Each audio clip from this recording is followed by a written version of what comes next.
Show you her book. She just took a little notebook and she based it, she said, off Michelle Berger's. Right. So I just bought a little notebook in the school supplies section, and I just made a chart with pen and ink, and I made the basic things that Michelle used, and then a couple of my own that I thought I wanted to track. So works for me. That's awesome. This is really important because you guys probably don't even consider some of the things that you're putting in your mouth over the course of the day, and liquids count. So if you drink milk, I know you're not drinking sodas, right? Right. No. Are y'all drinking sodas? No. Yay! But you know, everything counts. Gum, mints, everything's got calories. Even your supplements have calories. So sometimes we have to, add that on. If you'll check on your supplements, sometimes you'll see it says like 20 calories. I'm going to turn this down. We're getting a little feedback. Are you guys doing okay? Yeah, You hear it's okay? chiming it's making like a chiming sound. Yeah, I'm just going to turn the sound down a little. Can you still hear okay? I can Okay. hear. Okay. So what I'd like you to do is for just 1 week, and the commitment is actually, I want you to do it the whole time, but I just want to kind of micromanage you guys. 1 week. It's kind of like my son, he homeschools, and I've been told that if I show him the whole book, he'll get really overwhelmed. But if I just show him a couple of pages, he seems to do much better with that. So just want, 1 week for you guys to do this. And this is just kind of a working prototype, and I'm going to make this a little bit better. But so you can do it. You can get a notebook, and you can make it a little bit bigger. But I want you to write down everything you do. And there's a program on the computer called MyFitnessPal. It's great. It calculates calories for you, so you can go myfitnesspal.com, and if you have a smartphone, you can download the app, and it will literally tell you calories of a small apple or a piece of celery. It tells you the calories for everything. So that'll help you when you're trying to figure out how to calculate your calories. And good grief, you can just, if you have a computer, you can Google calories in a blank, and it'll tell you how many calories are in something. So I have on here breakfast, snack, lunch, snack, dinner, and snack. And then what I want you to do is write the total calories for your day, total that up when you're done at the end of the day, and then total carbs. So we usually want to keep that less than 50 to 75 carbs in a day. So if you want to kind of write that over on the side. And that's what we call a low glycemic or low sugar type plan. And then the protein that you consume during the day, and you can write that in over on the side there. And then whatever exercise you've done for the day. And things like yard work, things like walking the dog, all that stuff you can definitely count. And you can even count the calories and subtract the calories out. MyFitnessPal will do that for you, which is really nice. MyFitnessPal is also very neat because it will tell you how many nutrients you're lacking at the end of the day as well. It'll tell you if you don't have enough sodium grams, or if you don't have enough potassium, or you don't have enough vitamin C. So that's kind of cool too. That program will tell you that. And then there's a section there for your feelings and mood. This is very important because sometimes, like the other Dr. Post talked about, was sometimes when we think about why we eat, that can be just as important, if not as more important than what we eat. So the moods that you're having during those times and just how you're feeling through the day. And it's very important, from what Michelle said, to track your hormones, know how you're feeling as well. So was this a good day? Was this a bloated day? Was this a not so good day? Did you not sleep so good? And that really kind of helps you track your progress there. And then the last little section there is supplements. So whatever supplements you took that day are very helpful as well. So, and you can write in if you had a meal replacement, or you did a shake, or you did a bar, or something like that. And I don't know if I told you all, but if you want to lose consistently during this program, replacing one meal a day is probably a good idea. You have to be cognizant of your... Just to repeat that. Oh. Dr. Tammy, Uh-huh. could you repeat that?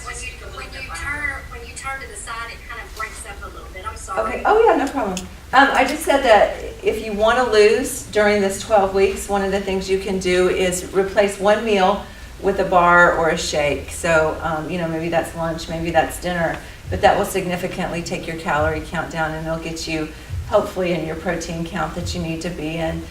We've private labeled a protein drink that should be in next week. So if you want to get that, it is a whey protein. So some people with milk allergy have to be a little bit careful with that. The soy proteins are good, but you have to watch because some of the cheaper ones, soy acts like estrogen in the body. So you can get a little too much estrogen that way. And I'm very sensitive to soy. When I eat soy, it tends to make me a little irritable. So you have to watch the soy. The health food stores usually carry, like Ozark Natural Foods carries a pea protein, PEA, like green peas. And pea protein is really good protein as well. So, and most people aren't sensitive to peas, however I am. Well, I found that Aiken's a rice protein. Mhm. Is that okay? Like, Yeah. does it have any side effects? Yeah, one of our participants said she found a rice protein, so that's great. If it's not on your food sensitivities, a rice protein is fine. And it's usually pretty high in protein grams as well. It'll have some carbs in there as well, but. So anyway, just for 1 week, and so y'all, even though you don't have this there, you can just track this, and you can use MyFitnessPal, or you can just get a notebook and write down what you're eating through the course of the week. And then I'm putting together, and hopefully these will be available within the next couple of weeks. This is a whole journal that's, I think I've got 20 weeks in here. So you can really track your progress through that, and that'll be put in a little book. And I'm going to put it on an ebook on the website, and we'll make that available free as well. So that'll just be one more tool that you guys can do. But you'll be ahead of the game if you start playing with this just a little bit. Now, MyFitnessPal will track it for you, but you have to be good at, typing all that in and stuff. So if you want to do it that way, I'm one of these people that likes to write things and see it, but I'm kind of old school that way. So, has everyone done their cleanse? Any problems? Any problems there in Fayetteville with the cleanse? We had one patient that the cleanse didn't work at all on, but I mean, other than that, I think everybody's had, good success with it. Okay. I find that the people that it doesn't work in, Not like extreme. yeah. We have one patient that she said it didn't really make her go on like a lot, but Sometimes when people are really deficient in magnesium is a smooth muscle relaxant that helps the bowels to move.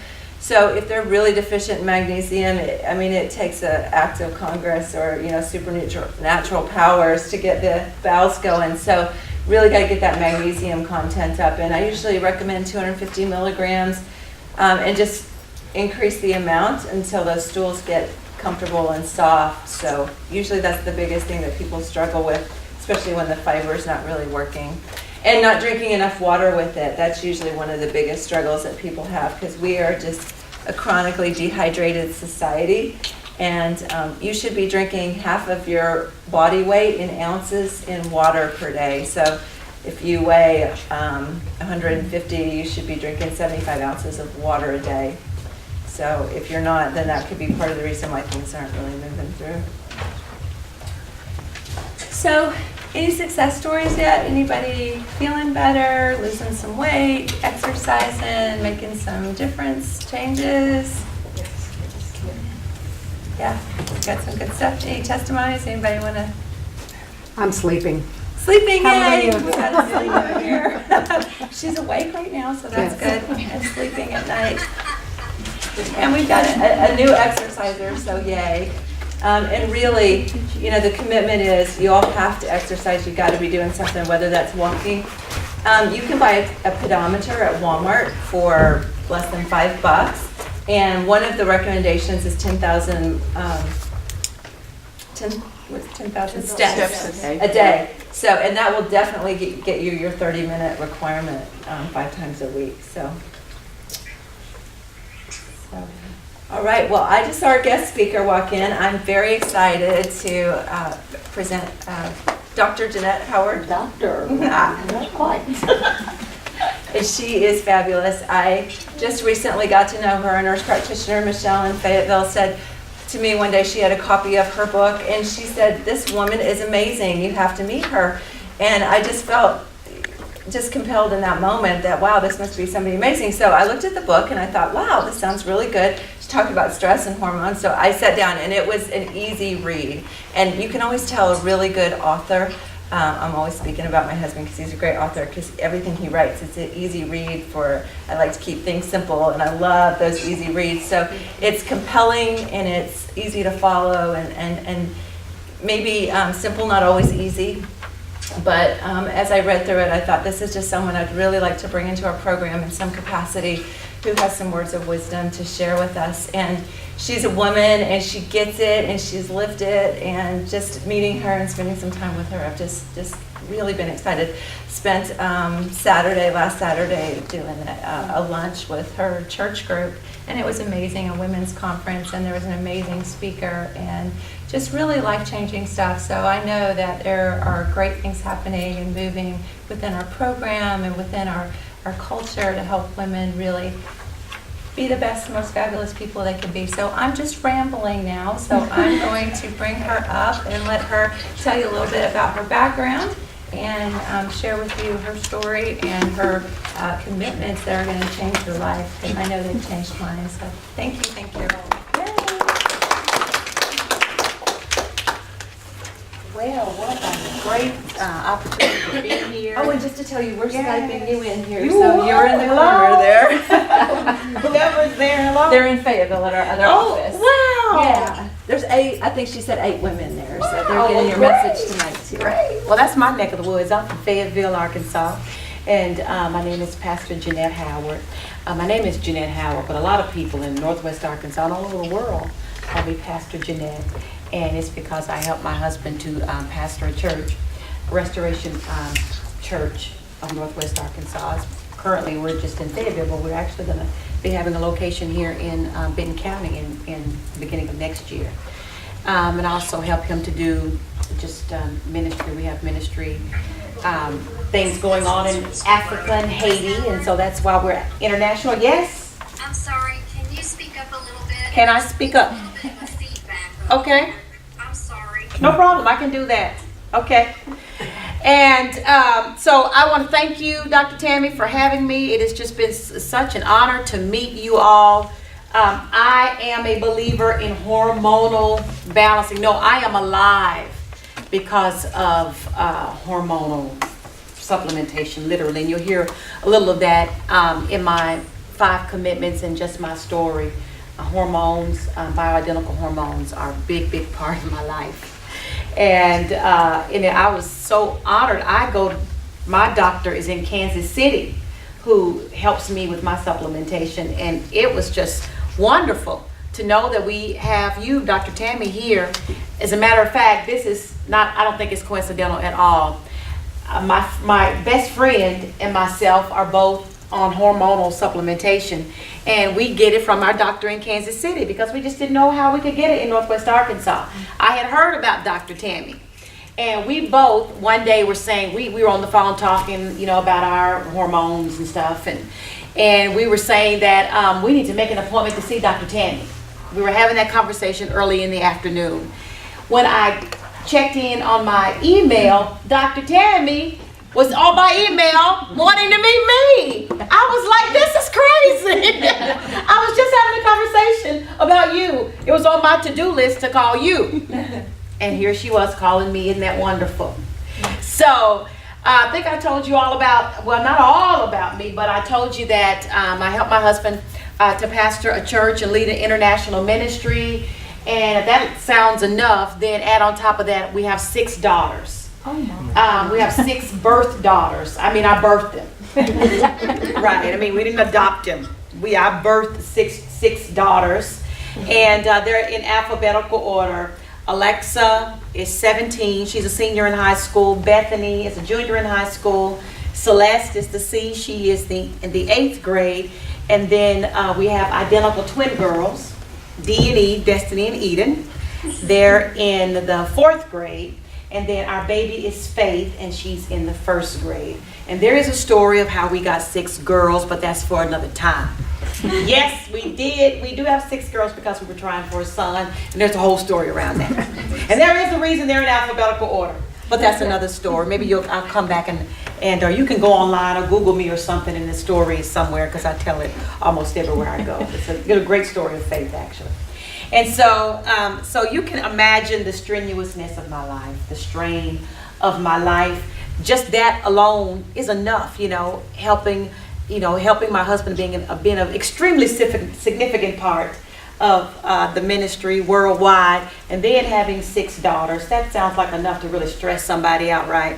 But when you add on top of that, my overachieving workaholic, success-driven personality, passive-aggressive personality, which means that passive-aggressive basically means that you just stuff your feelings in until you explode, right? That's basically I'm recovering from all of those things.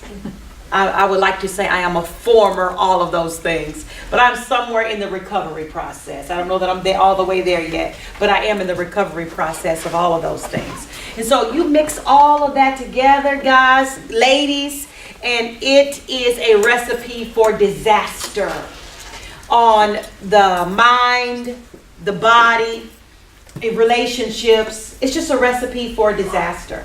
And everything came to a head to me when I was about to turn 40 years old. And that's been about 5 years ago. And it all came to a head. My body began acting weird. Things just started just falling apart, really. Mentally, physically, things just began to fall apart. I went to my doctor, my physician in Kansas City, who has become like my sister. I went to her and she did some testing, and I had adrenal fatigue. Anybody heard of adrenal fatigue? You haven't heard of adrenal fatigue? Dr. Tammy, you may need to explain adrenal fatigue. I'm not a doctor, but it is a lot of people have it and don't know they have it. A lot of you're dealing with a lot of symptoms and a lot of sickness and issues that were caused by adrenal fatigue. And adrenal fatigue is when the adrenal glands have been overworking.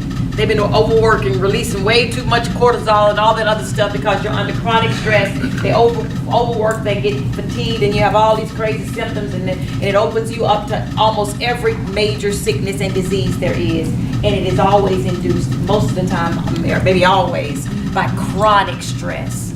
Chronic stress, that means it's just stress, it won't let up. And so that's what I had. My adrenals, I had a severe case of it. And so that was one of my first warning signs.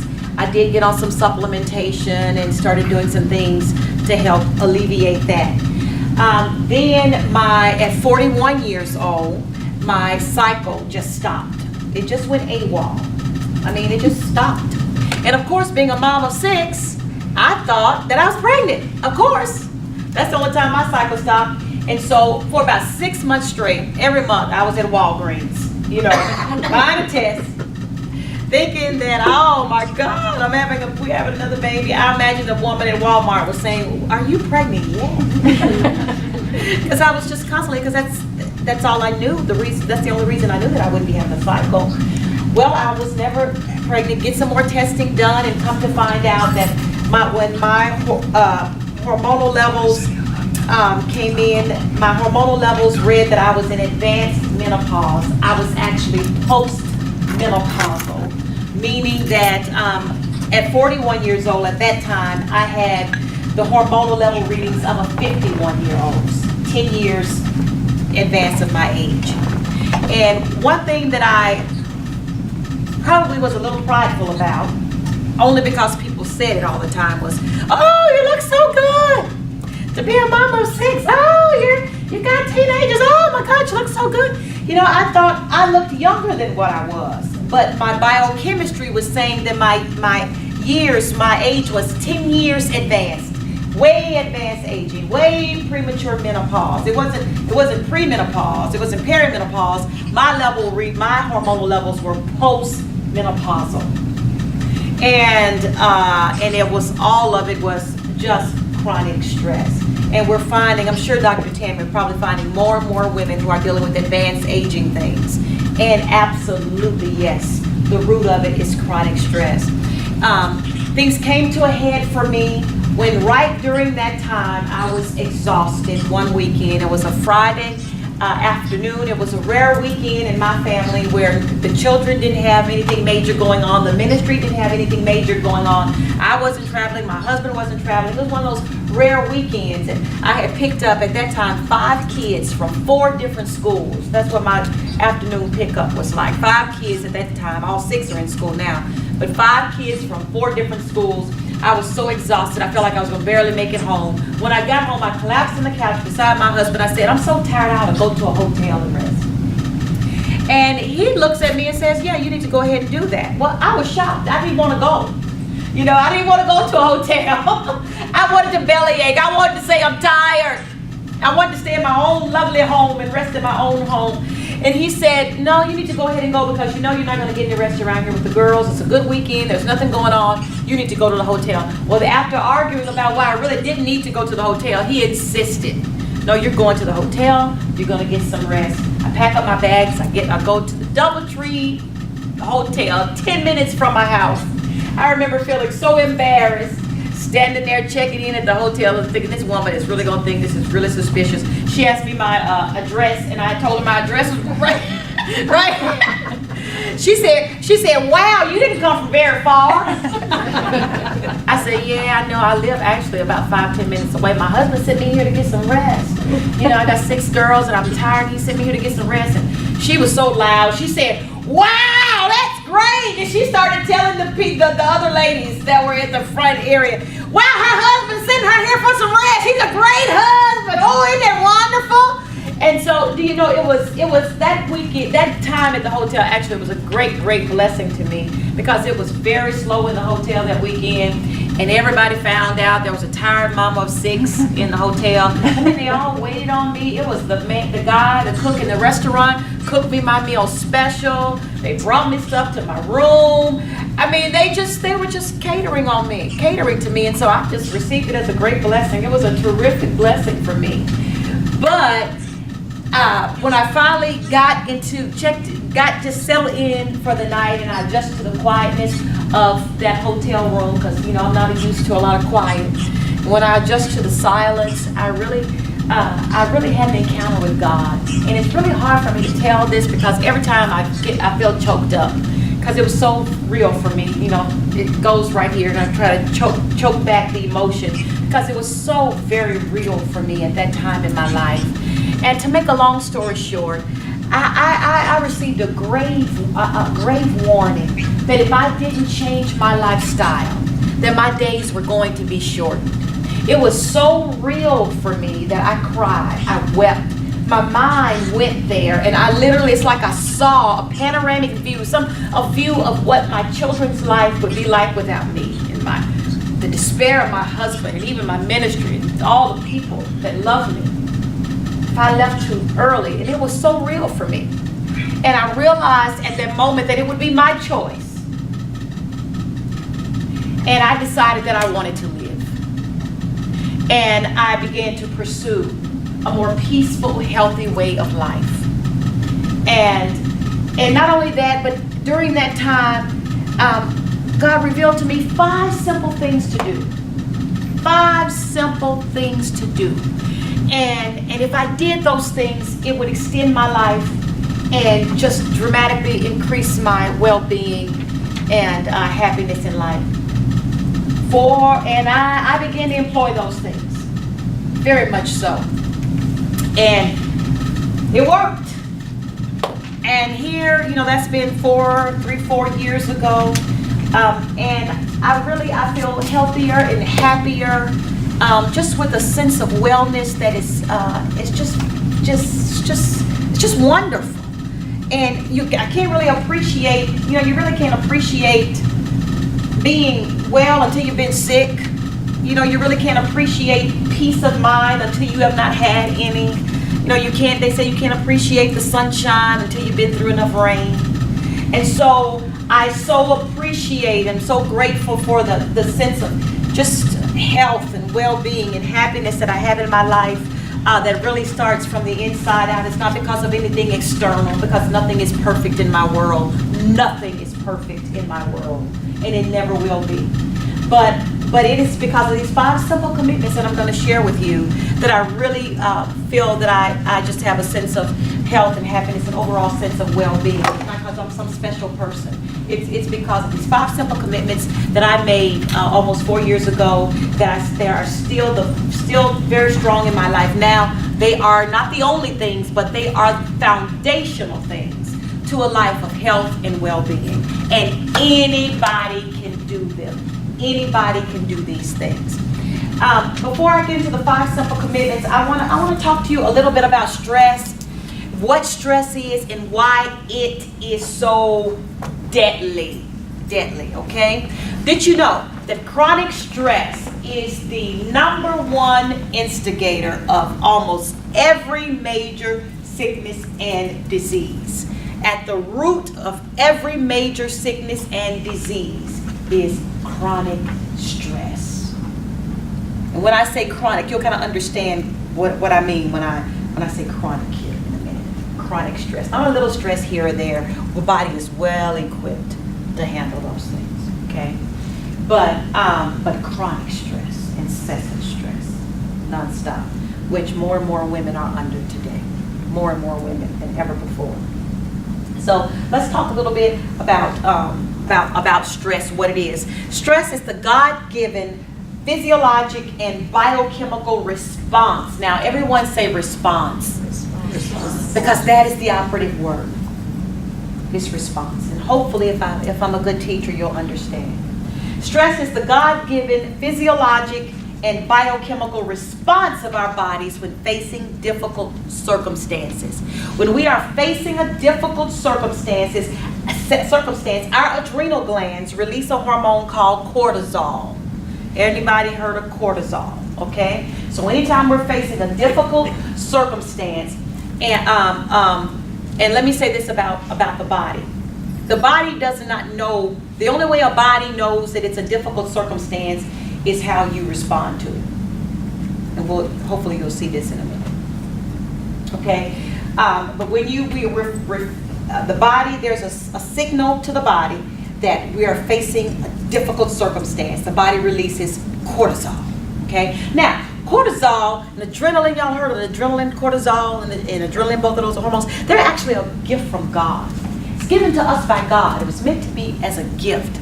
Because when we're facing a difficult circumstance, sometimes we need the energy surge, the surge of strength to respond to a difficult circumstance. Like you're walking down the street, you see a burning car or a burning building, you hear somebody in it going, help, help, help.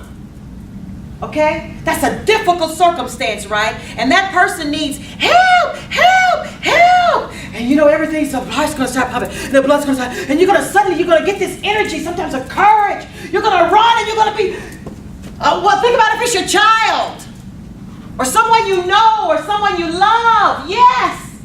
You need that energy surge, that strength to go and help them. All of that comes from the release of adrenaline and cortisol. It's the signal to the body to do that, and give you that energy, that release. It's meant to be a gift to us, right? To help us handle difficult circumstances. You guys have heard of people like lifting real heavy objects off of people.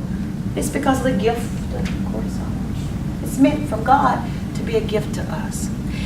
However, the body was never intended to be in a constant state of emergency. And what most of us, the lifestyles that we have now, it's constant. It's like your hair is on fire every day, 24 hours a day. The body was never meant to be in a constant state of emergency. It's intended for a difficult circumstance. You respond to that difficult circumstance. It's over. The cortisol levels resolve. They come back down. It's over, and everything's back good again. But when you're under constant chronic stress, your hair is always on fire. Cortisol levels stay high, and that is dangerous and deadly to the body. Because when cortisol levels remain high, that's when all of the issues happen. And Dr. Tammy can probably do way more justice than I can. Is that right? No, did I do okay, Dr. Tammy? Perfect. Okay, I'm not a doctor, but that's because all of this started happening to me. And when my body began to fall apart, I'm intelligent enough to know I need to figure out what's going on with me. And I had to learn about all that stuff. And to this day, I still keep that in mind when I know that when when my hair is on fire for too long. I'm very aware of what's going on with my body, and I know I gotta do some things differently, okay? Because I don't want to go back to where I was. I like it on this side. I don't want to go back to that side, okay? So that's why stress is so dangerous. Chronic stress has been implicated in heart, stomach, and mental disorders, along with common headache, backache, high blood pressure, and cholesterol. And as I said, almost every sickness and disease, even breast cancer, all kinds of cancers, all of it, you can reduce it down to chronic stress. And really, I can reduce it. This is the spiritual part of me coming out. I can even reduce it down even further than chronic stress. You can reduce it down really to fear, because really the root of it is fear. That's another conversation, okay? I do believe that it is unrealistic for us to think we can live a stress-free life. You know, I've had a couple of people invite me to speak on the topic of living a stress-free life, and I have to tell them, well, I'm not going to talk about living a stress-free life because I don't think it's possible in this earth to live a stress-free life. If we were living in a perfect earth with perfect people, then we could live a stress-free life. But unfortunately, we live in an imperfect world with imperfect people, and so many things are out of our control.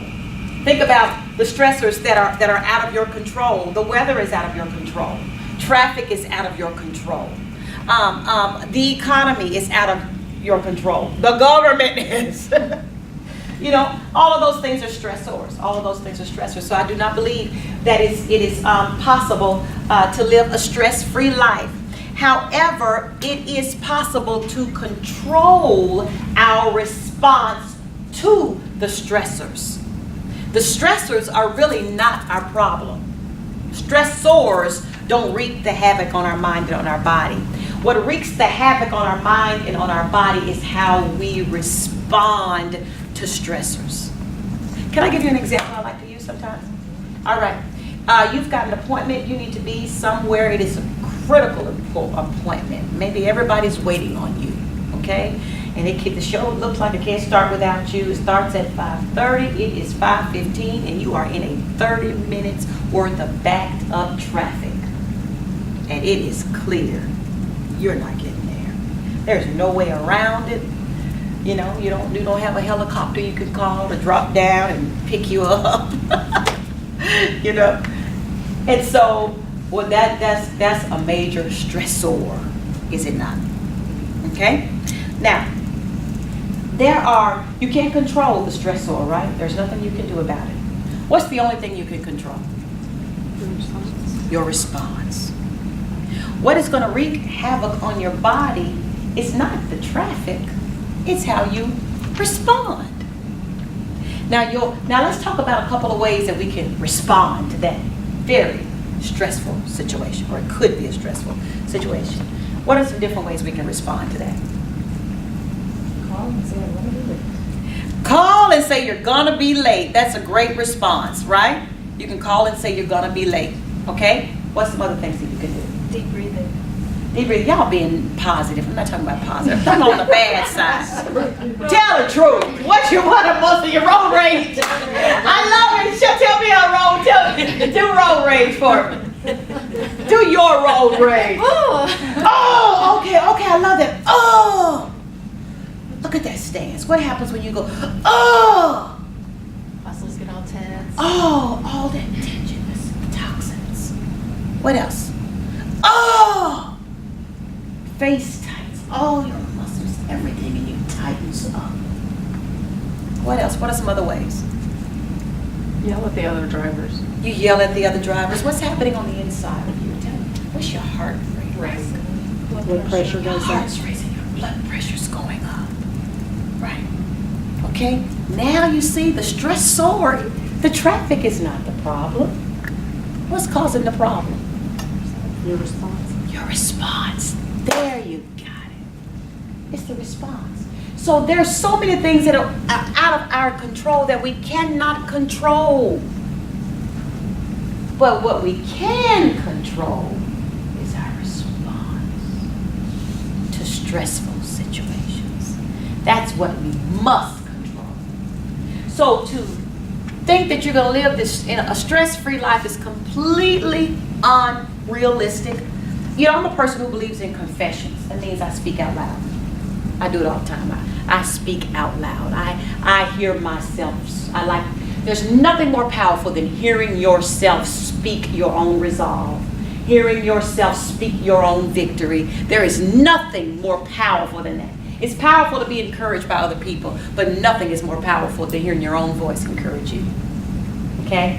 So this is a part of what I do. I always say, let's say this together. I want you to say this. Say, I must give up. I must give up On a stress-free life. on a stress-free life Because most things because most things are out of my control. are out of my control. But I can control But I can control how I respond how I respond to the stressors in my life. to the stressors in my life. I can strengthen my body. I can strengthen my body. I can strengthen my mind. I can strengthen my mind. And I can strengthen my spirit And I can strengthen my spirit to stand up against stress. to stand up against stress. I can win over stress. I can win over stress. And I can love my life. And I can love my life. All right, great. Are you ready for the 5 simple commitments that can save your life? Yes. All right, good. All right, commitment number 1. I will eat whole foods. Props. That's the best props I could come up with over on You that got the props? over on that table. Yeah, I think that, I hope that will work. Okay, Hippocrates said, let food be thy medicine and medicine be thy food. And that is very much so a part of my personal philosophy for many, many reasons. One is, I could tell you so many stories about, my personal life and why I've come to a certain resolve in my life. But I'll just tell you this: my mother is 69 years old, which is young. It is young. The older I get, the more I realize that's so young. She's 69 years old. She's in a nursing home with dementia and Alzheimer's, and very, very young to be that way. And to make a long story short, most of it is because of abuse of prescription medications. And I'm very compassionate. I don't judge my mother. I'm compassionate toward her because she was just trying to feel better. At the end of the day, most people just want to feel good and be happy. See, there we go. I gotta get choked up again. Because she just wanted to feel good and be happy. But she went a wrong route, and she got caught up in the pharmaceutical industry. And at one time, my mother may have been on one doctor's appointment a few years ago. I don't want to exaggerate, and it was somewhere between 15 and 18 prescription medications. Yeah. And she was just trying to feel better. You're a doctor, Mm-hmm. They I've really prescribed want- that many before for Yeah, people. I get it. And the end result is where she is. Because I saw my mother, and many of them she got addicted to. They had to be rehabbed and detoxed and all of that. And when I'm telling you to know my mother, you would never notice she is the most intelligent, beautiful, sweetest, kindest people on the earth. So she wasn't some junkie. She was just trying to feel better. And so because of that, I'm honestly a little afraid of prescription medications, and I'm always trying some alternative, natural route. And so now I live by this mantra. My first recourse is nature. Okay, nature. All right. So I will eat whole foods. The science. What does that have to do with stress relief? Here's the science of nutrition and stress relief. Our bodies are just like any other equipment. In order for it to function properly, we have to give it the fuel that it needs. God has given us everything we need in this earth to survive and thrive. When we feed our bodies the proper nutrition, we are able to heal, because the body was intended to heal itself if it has the right nutrition. We're able to fight off sickness. Our immune system's strong. If we have the right nutrition, we can fight off sickness, but also we can defend our bodies against the harmful effects of stress if we have the right nutrition. Now here is the food and the stress dilemma, and many of you, I still do. If I'm not careful, we'll get caught up in this dilemma. Here's the food and the stress dilemma. When we are under stress, what do we want to eat? We want to eat junk, don't we? Isn't that amazing? When we're under stress, we often crave junk food. This is because stress drains the body's energy stores. I mean, that is so real for me. I have felt it when I am under just duress and stress. I mean, it drains your energy. It literally drains your energy. And so subconsciously, we're looking for quick energy fixes because stress is so draining our energy. We're looking for quick energy fixes, which generally come from sugars and simple carbs and junk, right? Junk. But then it creates a whole other cycle of issues for us. We may get a short-lived energy burst, but we quickly crash. The junk food actually makes us more sluggish, more uncomfortable, more irritable than we were before. It's a vicious cycle. So you have to stop it. And one of the things you need to know and have is knowledge. It's knowledge of that. And the truth be told, when we are getting ready to, we know, like I have some major personal transitions that are going to be happening in the next 6 months. All at the same time. They will all converge there together. I already know it, okay? And it's all good. It's all good. But I have about 3 major things that are going to happen in about 9 months, all at the same time. And since I already know that, I really am preparing my body. There's nothing I can do about it. I'm going to have to walk through that period. But I'm preparing my body with the proper nutrition so I can be strong when I walk through that period, okay? Because I know I'm going to need my physical strength because it's going to be so strenuous, okay? Nutrition is powerful. You can get my book. It'll talk to you about the Power 7, the 7 most powerful nutrients our bodies need to reduce the effects of stress. And the bottom line is, you don't have to worry about all of that if we just eat whole foods. Anybody know what whole foods is? Are whole cake? It'd be a whole cake, a whole bowl of ice cream. I like that kind. Oh my God. I know. That is not whole foods. Whole foods is basically live foods, foods that come from nature, foods that come from the ground, and as untampered with as possible, as unfooled with, as unmessed with as possible. It doesn't mean uncooked. It doesn't have to be raw, okay? You know? Because I think that would be boring. People that have a raw food diet, I believe I just lose it. Can I cook it, fry it, do something to it, okay? You know, and that's all good. But it's just the majority, 80%. 80% is what I teach in my book, 80-20 rule. You know, 80% of your diet needs to come from just good whole foods, natural things, even meats, but lean meats. You know, good clean meats that are free of as much man-made stuff as possible. Eat well, but just eat the foods that God created to be eaten. Don't eat off a manufacturing line, okay? I tell my children all the time when I see them eating chips, I say, you can eat that, but that's not food. Read me the back of that, babe. Sometimes I have my 6-year-old Faith. She reads, she's 6 years, she's first grade, she reads like probably close to a 4th grade level. I mean, she really can read very well anyway. And I'll have her read the back of it, and she'll go, triglyceride. You know, she can't name any of it in there. I said, all right, that is not food. You can eat that, but that's not food you're eating. And I say that to them almost every day, you know, because you teach them to make their choices, you know. You can eat that, but it's not food, all right? So I want to show you the power of live food, okay? And I want to do a little quantum physics exercise. Can I have a volunteer? Anybody volunteer? It'll just take a minute. You want to volunteer? Okay, let's go. This is a friend of mine did this for me. She's a life coach, and she showed me this, and it just so helped me. And I still keep it in my mind when I'm trying to make a choice of what to eat. Okay, so first, before we do this, I want you to hold this arm out here. Okay, just let that one relax there. And I want you to resist so you can see what it feels like. Resist me pushing your arm down. Okay? Okay, you see what that feels like? Okay. I'm even testing you to see how strong that arm is. All right, great. Now, leave that arm there. And in this arm, I want you to put this, yes.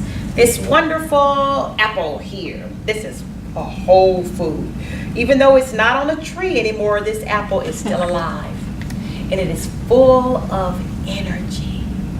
And you'll see that in a minute. We're going to put that right there in our hand. And now I want you to resist again. Yeah, that is so amazing. Resist again. All right. I want somebody else to come and feel this. Can I have another volunteer? You come on. Okay. You feel that? Now let's give me the apple. Now push it again. I need you to stay up. Stay up here, okay? So you can see it. It won't be just me. Push it again. Does it feel a little bit weaker than it did before? Mhm. Isn't that amazing? Okay. Okay, put the apple back in there. All right, now push it. Stronger. A lot stronger. Isn't that amazing? Isn't that amazing? You don't even have to eat it. You don't have to eat it because it's life. It's life. It's life. Right. Now let's see how strong you are. How much energy this gives you. Can you just come push it? Come see how I'm worried about. You can push it on. It's amazing. Work for me. Work for me. Cookie. Strengthen my body. Strengthen my body. Do something good for me. Didn't even. It cannot because it is dead. Did you feel that? Yeah. All right, great. I wish if I had time, what I'm doing for you now, I usually minimum 4 hours or weekend retreat. I would have, it's that important that every one of you should come up and feel that because you will see, oh my God. Okay? This is life, this is death. Choose, which one do you want to choose? You want to choose life. Wouldn't you want to choose food that you felt that was strengthening your body, didn't it? It was giving you energy. It was strengthening you. And this is nothing. And both of them are delicious. The problem is that we want it because both is delicious. But we want to be wise and choose life. Say, I will eat whole foods. I will eat whole foods. And eating whole foods does not mean you got to go to Ozark Natural Food and just say, I'm going all organic. If you've been eating a whole cake today, do not try to go all organic tomorrow. It's not going to happen. We set ourselves up for failure. Those are the extremes of life, and you fail in extremes. Okay? What you can do is just to make just try to choose at first more foods that have life in them, and those are foods that come from nature. Okay, and as you begin to feel better and get good results, nothing's more motivating than success. Would you not say that success is highly motivating? And so once you begin eating whole foods and you start feeling better and looking better, you're going to start just wanting whole foods because you like the results. And then let this be your 80%, let this be your weekend treat or whatever, okay? It's the 80-20 rule. I teach all that in the book. You ready for number 2? Second commitment, I will move my body. Now notice I did not say I will exercise because I personally don't like exercise. There is nothing that I find attractive about sweat and a stinky gym and sweating my hair out. You know, African American women, you know, it's kind of tough on us. Okay. And there's just nothing I find appealing about waking up in the morning and you're sore, and I just don't like it. It's just not fun to me. I'm not drawn to it. I'm not attracted to that. But I know that I have to move my body. And after I do move my body, I really feel good. I'm always glad that I did. When I move my body, I know I've got to move my body. There is a science to body movement and stress relief, okay? Now, I'm not going to be talking to you about moving your body to look like Beyonce, okay? To get perfect shape, all right? I don't know about any of that, okay? I've given up on that. But when it comes to stress relief, what counts is movement of the body and engagement of the muscles for sustained periods of time in any kind of activity that you enjoy. In any kind of activity that you enjoy. An active lifestyle is vital to overall health, happiness, not just health, because body movement is key to happiness as well. and a sense of well-being. The body is like a machine, and it was created to move. It was created to move, okay? There are all kind of stress-reducing results of moving the body and stretching, because stretching is really important too. You get a release of endorphins, mental relaxation. You get a sense of accomplishment. Stretching increases blood circulation. Stretching induces deeper breathing, which sends more oxygen through the body. Stretching loosens the muscles. That's major for stress relief. Stretching suppresses the production of harmful stress hormones. All right? So movement of the body is key. And the key to it is discovering what you like to do and doing it. How do you like to move your body? I do not have any music. If I had time, I would love to share with you my personal favorite body movement, and that is dancing.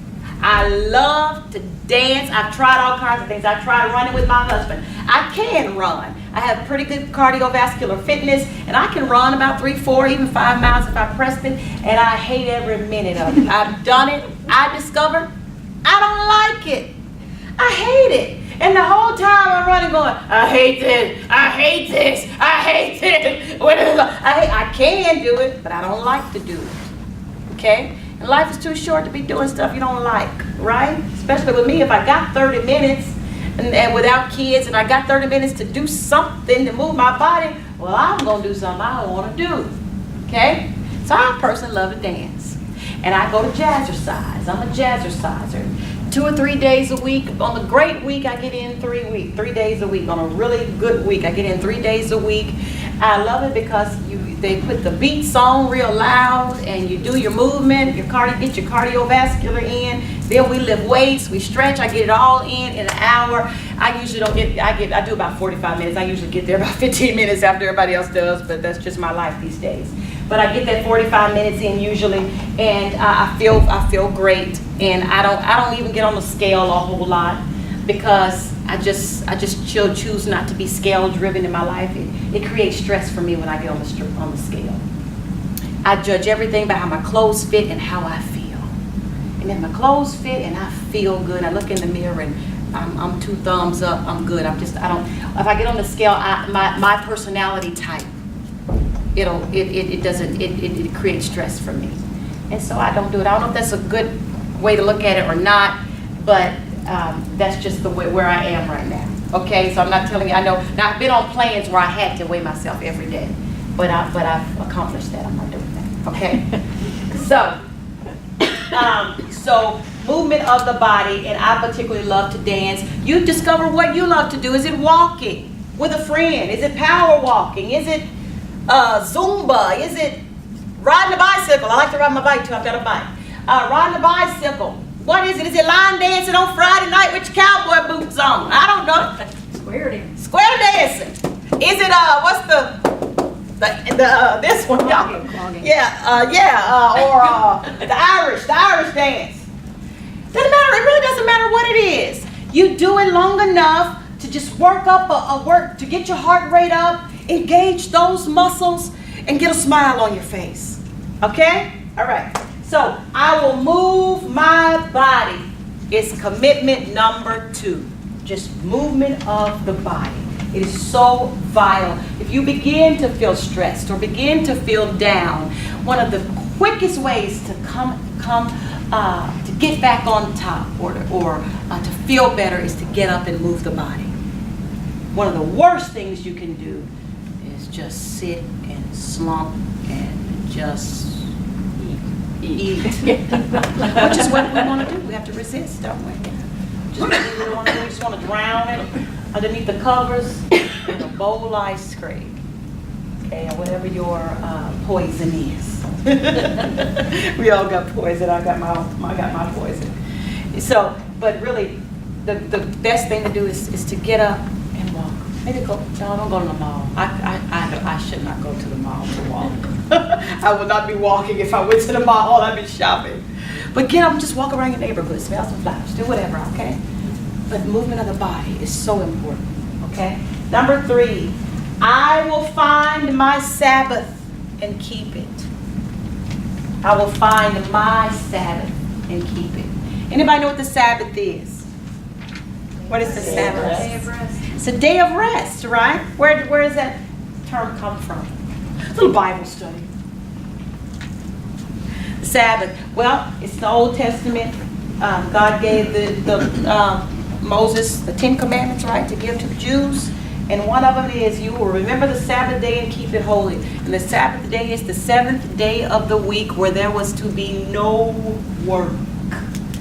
No work. The whole household had to rest, including the servants and the animals.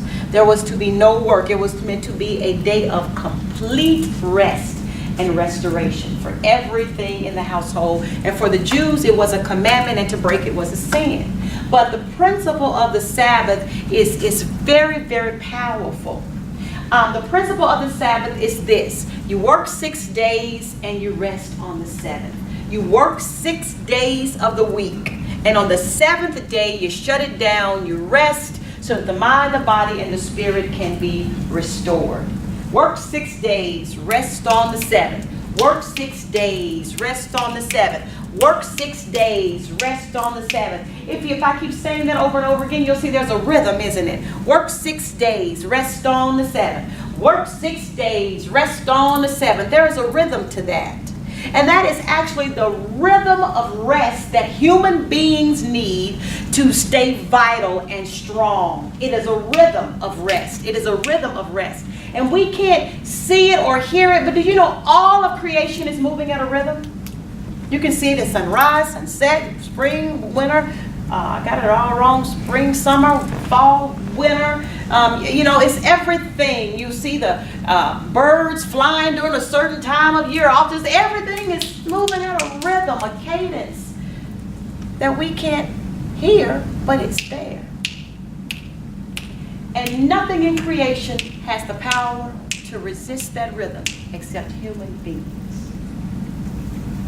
We can resist the rhythm. And it's our choice. But if we get with the rhythm, we'll stay strong and we'll stay vital. And I know it is difficult to do. And out of all of the commitments, that one right there is the one that I struggle with the most. Because we are living in a day and age where rest is not valued. Our American culture does not put a high value on rest. Especially consistent rhythmic rest. 1 day a week, you shut it all down. Growing up in the South, we used to do that, So on Sunday, nothing was open up where I was from. Everything was shut down. And you had to get everything done in 6 days. You shopping, you gas, everything. Nothing was open up on the 7th day. And here everything's 24/7. We can't even get away from emails and texts, and it's just constant. We're expected to be on constantly, and you can do that, but you're gonna be like a child who's off of its rhythm of rest. I've discovered this being when I was first. Well, we've had 6 children, but it didn't take me too long to discover that my child had a rhythm, and as long as if I could keep my child on their schedule, we called it, but it was their rhythm. If I can keep my child on that schedule, they were very pleasant. But as soon as their rhythm got broken, they'd act out, wouldn't they? And you say, oh, I'm sorry, I gotta get them home this time. Go ahead. Right? Okay? Because that child has a rhythm of rest it needs. It's got a rhythm of when it wants to play, a rhythm of when it wants to eat, a rhythm of when it wants to, and it's just moving with some code that is inside of it. And once we realize that child's rhythm, and if we can keep them on their rhythm, everything's going smooth, right? But when we break that rhythm, they act out, right? And most of us acting out because we're just like a kid that's off his rhythm. Just off our rhythm. And if we can find our rhythm of work and rest, and it's revealed through the Sabbath. 6 days you work, 1 day you shut it all down. I'm not saying that's for you to go to heaven. I'm saying that's for you to be strong. Okay? All right, everybody got that?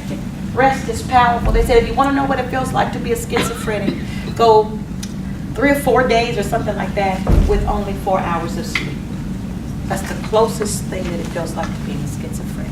Rest is vital, and the proper rhythm of rest, okay? So find your Sabbath, find whatever that one day is a week to you where you don't do anything that you categorize as rest, as work.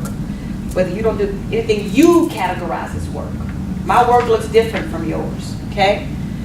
It doesn't mean you just sit all day and go home, or whatever. I mean, that's what you want to do, that's fine.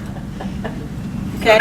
But it is one day of restoration for you, where you do only those things that restore the mind and the body, and you resist anything that you categorize as work.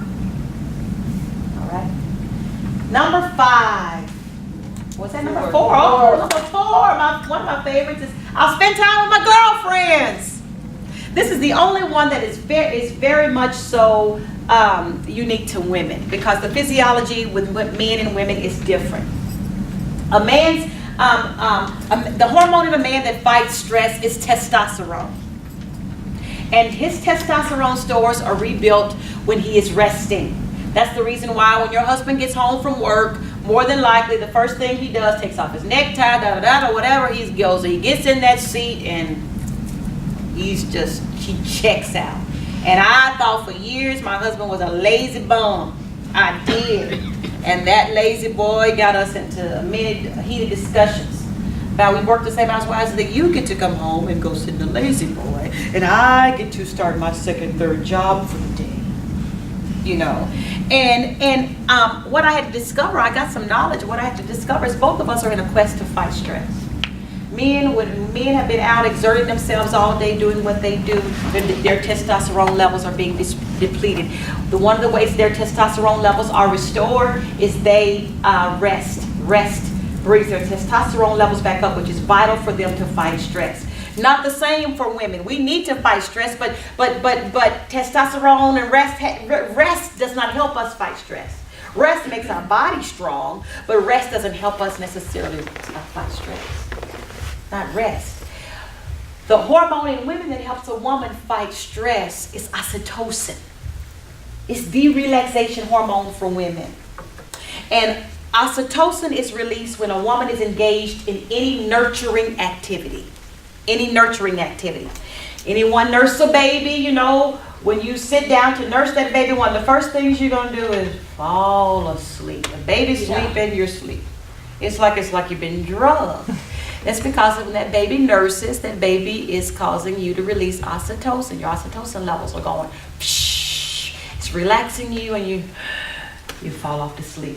But do you know that oxytocin is also released when you're engaged in any nurturing activities? And one of the greatest ones for women is sharing and talking. That's why when you get home from work, what you want to do to fight stress is you want to talk about the day. And he does not want to talk about the day. He's trying to fight stress, but his way of fighting stress is he wants to be alone. He needs to get a lazy boy. He needs to zone out. He just needs to... Both of you trying to fight stress 2 different ways. Right? So what is so vital then is that we have friends. We have girlfriends that we can talk to. Because what I have noticed about my husband, he's a great guy and he'll listen, but he's got a threshold. When it comes to talking and listening, he's got a definite threshold. Most guys do. But your girlfriends, I say, they are there. They can handle all the little nothings you need to say. They can handle all the details. They can handle all that stuff you really need to say. You need to say it, okay?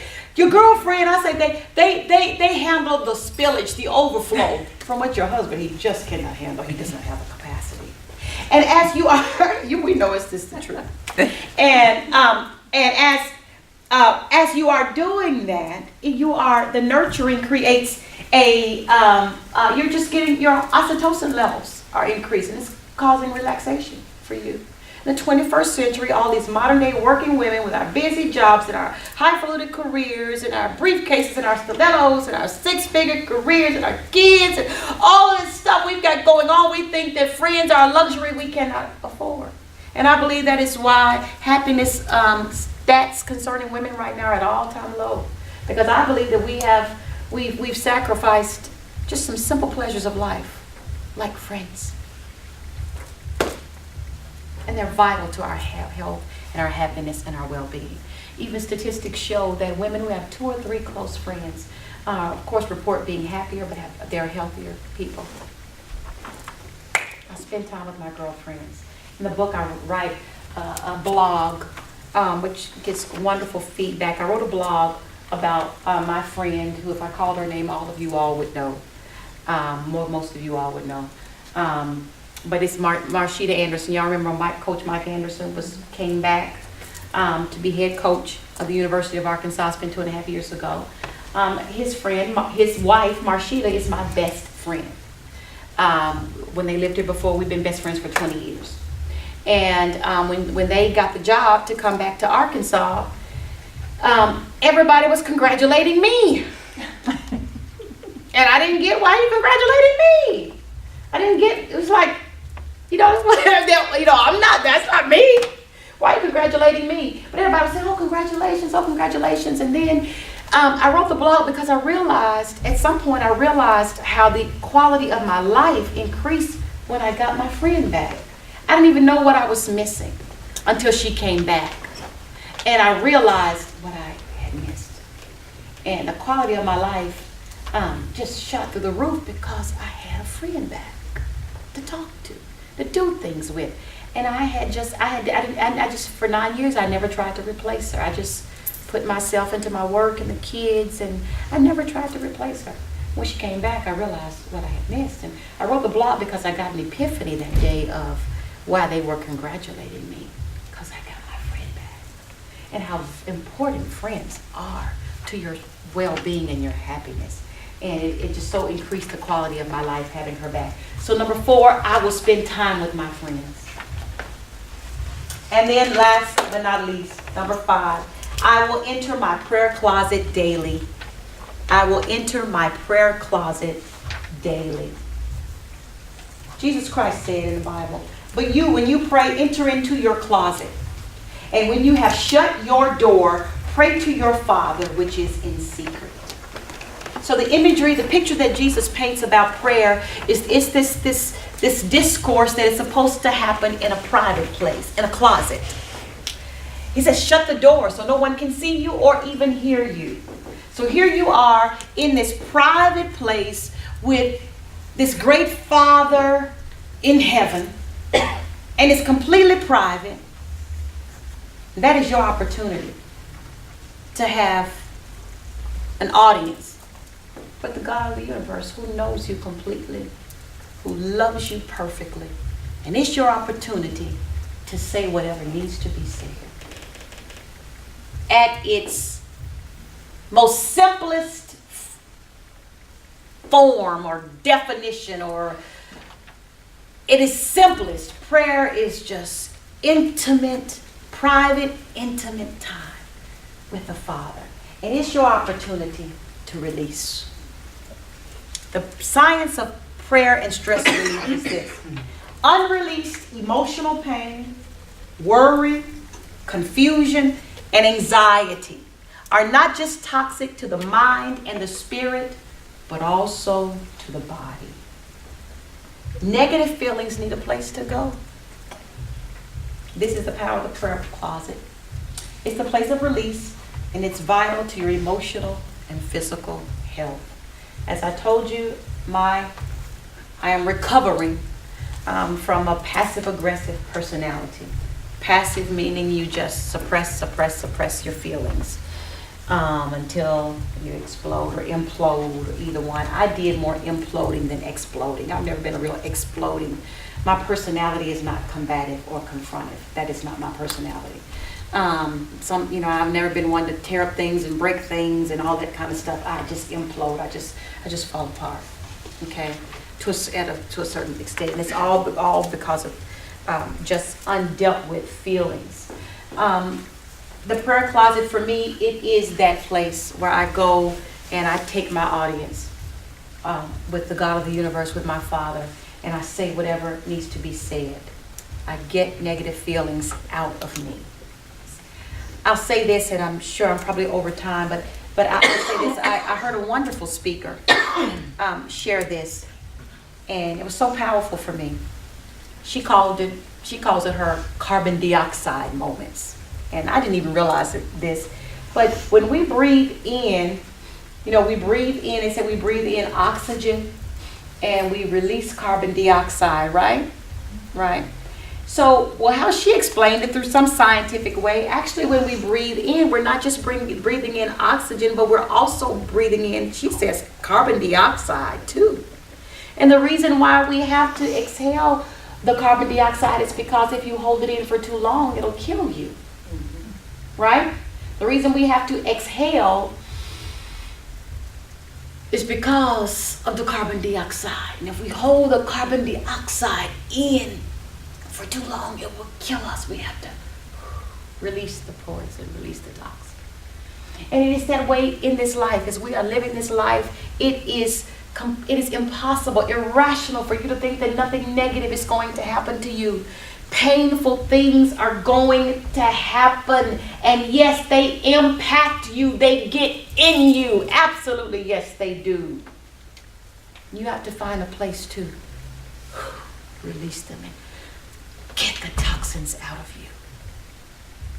Got to release that stuff. The prayer closet is the right place to start, because you get to say what you need to say. Okay? He's already seen it all. He's already heard it all. He knows it all. In the prayer closet, we get to talk it out, say whatever needs to be said. We get to cry whatever needs to cry it out. We all know crying and release of tears is cathartic. They've actually found some chemical in when we cry emotional tears. There's some chemical in that that's supposed to be cleansing. It's in my book. I can't think of the name of it right now, but I wrote about it in my book. It's literally cleansing when we cry those tears, and we get to let it go, let people go. We get to forgive and be forgiven, because forgiveness is so key. In my book, it's got so much about forgiveness and really the science of forgiveness, and mostly the science of forgiveness and unforgiveness, and its effects on the body and the mind. Okay? Prayer closet doesn't have to be a literal closet. It's just a private place. I know people who have closets. Like they go into the place where they keep their shoes. It's not that, okay? It can be that if you want it to be that, but it's just a private place. It can be on the airplane. It's just a private place. It could be in your car. It could be any private place. I recommend, when I have more time to teach this, I literally help women find what their private place is going to be, what that time is going to be.